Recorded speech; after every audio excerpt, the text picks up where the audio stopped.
Jamnagar chamber of commerce અને Jamnagar factory owners એસોસિએશનના પ્રતિનિધિ મંડળ દ્વારા જીએસટીના સ્લેબમાં ઘટાડો સહિત કેટલીક માંગણીઓની રજૂઆત કરાઈ। 1 ફેબ્રુઆરીના રોજ નાણામંત્રી આગામી નાણાકીય વર્ષ માટે સરકારી નાણાકીય યોજનાઓની રૂપરેખા આપતા સંસદમાં બહુ અપેક્ષિત બજેટ રજૂ કરવા માટે તૈયાર છે। જેમ જેમ આ મહત્વની તારીખ નજીક આવી રહી છે તેમ વિવિધ હિસ્સેદારો તેમની અપેક્ષાઓ અને માંગણીઓ વ્યક્ત કરી રહ્યા છે।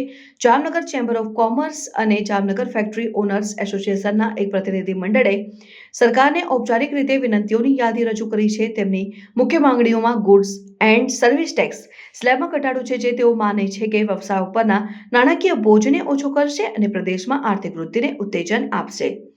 પ્રતિનિધિ મંડળ દલીલ કરે છે કે જીએસટી દરોમાં સુધારો સ્પર્ધાત્મકતામાં વધારો કરી શકે છે અને સ્થાનિક ઉદ્યોગોને ટેકો આપી શકે છે।